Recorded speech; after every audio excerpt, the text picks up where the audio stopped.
that's what from ShiGig coming at you. So today we're going to talk about Mythic Beast Fenrir, which will be the new stride break for Genesis coming out in Soul Strike against the Supreme, the G Booster Set 4. So, with this new stride break, we can now go ahead and take a look at, get a sample of what the new Genesis will be doing, or the G break deck, or whatever the version of Genesis will be playing, depending on the rest of the support. But at least this way we get a general idea. So, Genesis Break 2, Soul Blast 3, when this unit attacks a Vanguard, you may pay the cost. If you do, until the end of that battle, this unit gets critical +1, and your opponent cannot call grade 1 or greater units from hand to Guardian Circle. This sounds familiar. Hint, hint. If you guys don't know, this is pretty much the same effect as the Cosmic Regalia Serial Yggdrasil. As you guys remember, in the last English meta for Legion, Yggdrasil and Abyss was pretty much doing a lot of work. Until Thing came out, and then Thing came out and kind of pushed Yggdrasil a little bit out, so it was mostly Abyss and Thing. But if you guys don't remember, Yggdrasil's ability was Act, Vanguard, Legion. So again, Legion's with Norm.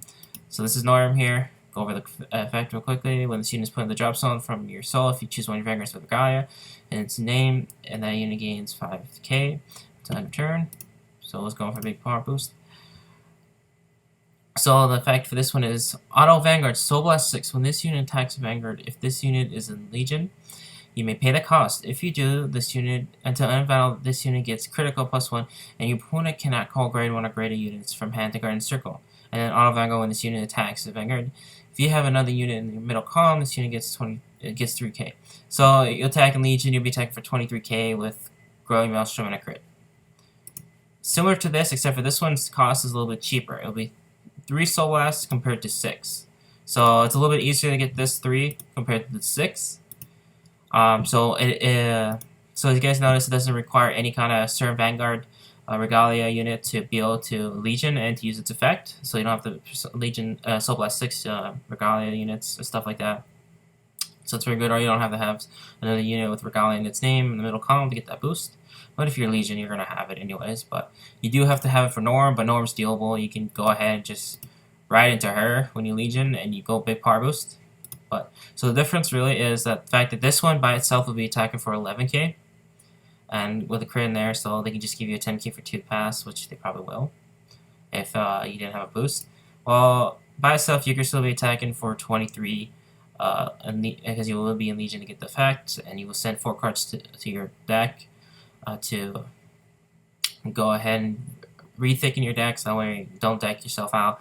And also with Legion Mate, you can, if you still charge that, you can get more power. So by itself, without any other effects or any other boosts, will be 23. So that'll be about a 20k guard and zeros for 2 to pass, because that'll be 11 plus 20 is 31, so it's 2 to pass right there. So compared to that, this by itself is really good. Is really good, but this by itself is okay. But there's a lot of units that kind of help. So, second ability, it's your Stride Break ability, which is Auto Vanguard. During your turn, when your G unit stride, Soul Charge 3. Choose one of your Vanguards, and until end of turn, it gets Auto Vanguard. Once per turn, Counter Blast 1. When a card is put into the drop zone from your soul, you may pay that cost. If you do, call that card to Reguard. So, this isn't really bad. The only really straight away negative of it is the fact that it's mandatory Soul Charge 3. It's a mandatory one. What that means is every time you stride, you will, on top of this guy, you will have to Soul Charge 3 cards. So you can easily get a lot of soul and stuff, but having to Soul Charge 3 every time, if you're striding a lot that game, it could deck yourself out. You can deck yourself out real fast. So it may be good to like stride 1, 2, or 3 times with this, depending on how much soul you need and stuff like that, and then go ahead and like ride your backup. Maybe Cosmic Regalia Serial Yggdrasil. I'm really considering that because it's still really good and it'd be a lot synergistic, because Genesis Break 2 and this card is pretty much the same thing, just the cost is a little bit different. This guy's a little bit cheaper. Well, this one's only 3 more soul, which is not actually too hard. But the skill you get is pretty nice, which allows you to, for 1 counter blast, you can get a free unit from your that you Soul Blasted. So let's say you Soul Blasted. If you play if you're gonna play Regalia, maybe you play a hybrid Regalia deck where you just maybe splash this guy in, maybe some other stuff, and mostly Regalia units. You could probably play like Hammer, which Hammer, if you guys don't know this effect, is you can when this unit is placed in rear guard, you can choose up to 3 units with a guy in its name, put into your soul, and you don't have to have a Regalia Vanguard. So you can like stride, soul blast, and like something for a stride, any stride you get. Soul blast 3, you call Hammer, choose 3 Regalia units. Maybe you had Regalia Void Norm in there. Maybe you had Twilight Regalia Hesperis. I can't pronounce it, but and drop zone, and you can soul charge those. And then these cards are actually pretty good because they each get an effect for soul blessing. You do have to have a Regalia Vanguard for Norm, but you don't have to have one for Hesperis. Because this effect says auto, when this unit is putting a drop zone from your soul, choose one of your vanguards, and it gets auto Vanguard Circle. When this unit attack hits a Vanguard, choose one of your opponent's rear guards and retires until end of turn. Really cool thing with this, if we get a restander for the final stride is a restander, which would be really good for this deck, and we definitely need it. You can put this in and soul blast it, and go ahead and attack twice. So if you hit once, you're going to be able to retire. So you can probably get 2 retires if you do hit both times. If you did get a restander, that's why some people play this in Minerva decks. So that'll be pretty good. That'll be a lot of ways you can do tricks, and then that way you can still get the Witch of Birds. You can still get the Witch effects to go ahead and Superior Call them when they hit the drop zone. So that'll be pretty nice. And they can do a lot of combos that way. You're soul blessing, and you can keep that soul, and you don't really have to worry about decking yourself out, so you don't have to strike very many times with this guy. You can keep up your rear guards if you're playing against Kagura, Gear Chronicle, anything that retires.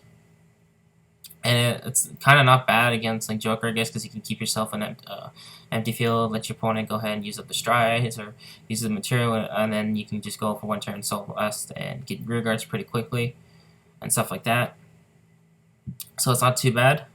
Or you can actually use this for getting multiple attacks, maybe attack 9 to another place, and then soul blast, call that unit, you soul blasted, and go ahead and get another attack in, or maybe attack 11 to your regard if you've had a grade 3 or something like that. So it can help you get multiple attacks. It sets up your combos more, because that's one thing you could have done before, was you use the witches that combos want the spirit call them from the drop zone when you're soul blasted to get multiple attacks, so now you can do that more consistently, so that's not bad. But that will eat your counter blast up, so that's why another thing why Cosmic Regardless Yggdrasil is pretty good. I know a lot of people want to play Yatagarasu because it soul charges one of the cards that you guard with each time. But it's a Soul Blast 9 to restand 2 units, so, and I think it draws 2 cards. I can't remember the full effect, but there's that. But I think Yggdrasil will be a really good backup one too, because it gets the same effect as this card's Genesis Break 2, so that's Fenrir's Genesis Break 2, so it's pretty good. The only thing you would have to really worry about this card is, again, maybe how much you Count Blast, or depending on how much Count Blast it is for the final stride, your boss stride. And the fact that you just have to soul charge every time you stride for sure, because it's mandatory. It's the only really thing that really sucks, because if you soul charging so much, you could deck yourself out. That's it. So again, Yggdrasil could be a good one, because if you're soul charging a lot, you can easily ride Yggdrasil Legion, and you're still swinging with that same effect, but you can do a lot of power. So if they come out with card effects like Norm, like more versions of Norm, you can easily, like really easily combo these two together into a deck and get a lot. So if they hopefully maybe they'll put some, they'll be really good if they did. Maybe a grade 1 or grade 2 version of Norm that's Genesis Break 1 or something like that. So you can use those effects and go ahead and pop this guy up and pop up Yggdrasil, so you get really good combos. That'd be really cool if they did that. I can definitely see Genesis be really strong with that. There are other ways to pump up attacks, like Divine World Beast Hadi, which has already been announced for the set, which does this Genesis Rank 1. When a card is put into the drop zone from your soul, this unit gets power plus 1000 until end of turn. So this is pretty good, because let's say you didn't strike, you just use Fenrir's ability, you can go attack with him, Soul Blast 3, so he'll be 11k, Guard Maelstrom crit. And then with this unit will gain 3k, because there was 3 units Soul Blasted that hit the drop zone. Unless they somehow get bind, or, but I doubt there's anything like this gonna happen. But that'll be 10k boosters, so that'll be 21 Guard Maelstrom 2 crit. so that's not bad. That's this when it's in Legion.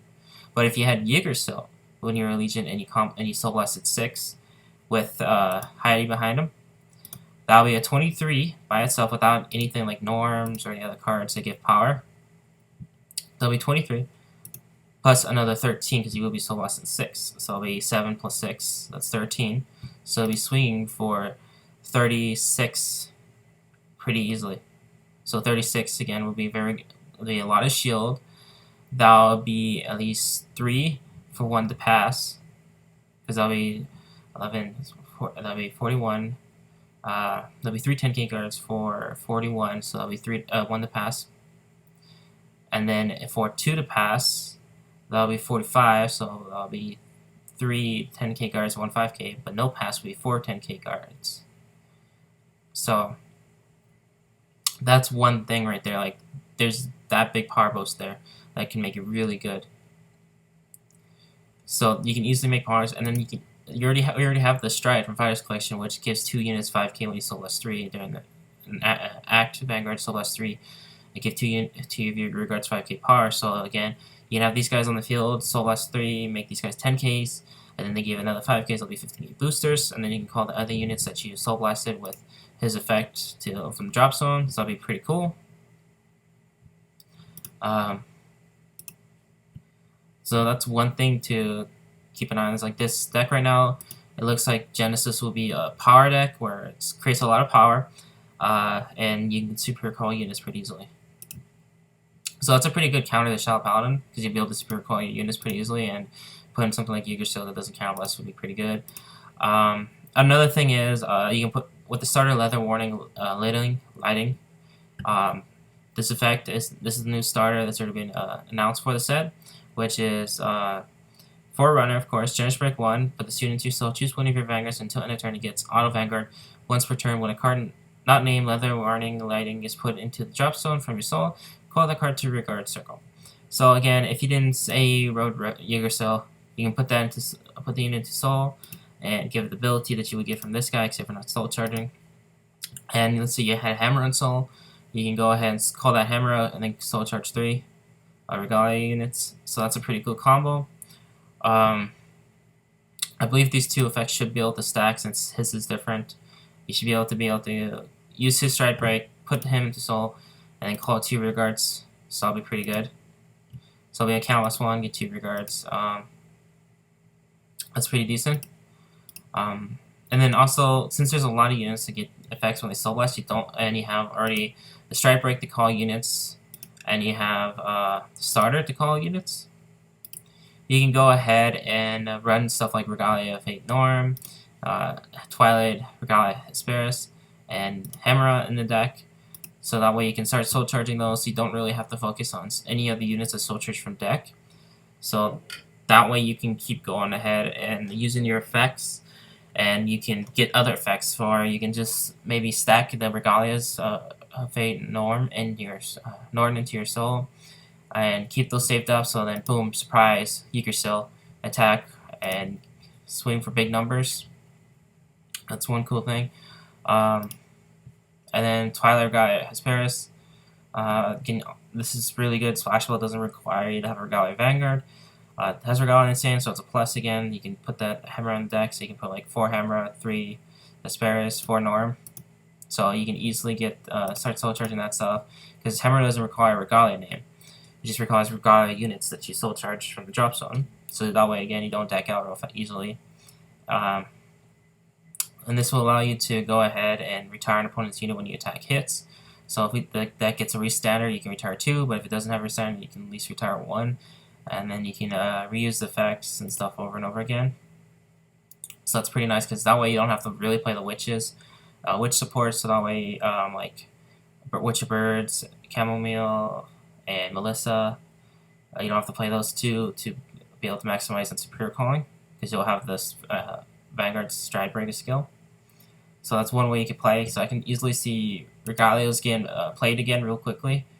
They get picked up again. So again, for any Regalia players, you have something to look for, at least to put into the deck to replace Nyx or Minerva, whichever one you were playing. You could play Minerva with this, but again, that's just one thing. And your Vanguard doesn't have to be in Legion for Norm, just in case anybody was saying that I didn't know that.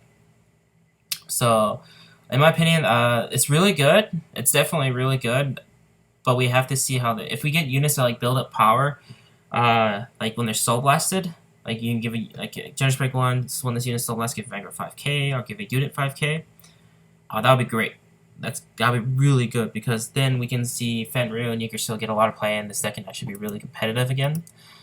Because back then, Yggdrasil was able to get power, but people would play the Break Ride or play the stands. I didn't personally play the Break Ride because I still consider Nyx was really good because it was really rush deck for Yggdrasil. With this, you can still play late game and still get that soul pretty easily. And also having a Legion unit when you have a mandatory soul charge with Fenrir is really good, so that way you don't deck yourself out. Because with Genesis, you know that's always a thing on your mind you have to worry about with any kind of deck, the soul charges, mills, and stuff like that. Anything that goes through your deck real fast. So it's pretty good. Tell me in the comment section, do you guys think Mythic Beast Fenrir will have any impact on the meta? Do you think that we may get some units like Norm, they're just like Genesis Break 1, and don't require a name in the Vanguard? Would you play Regala with this? Would you just like play Form Yggdrasil and Fenrir? This will be Cesar signing out. If you enjoyed the video, go ahead and give it a like. Make sure to subscribe for more content, and have a good day.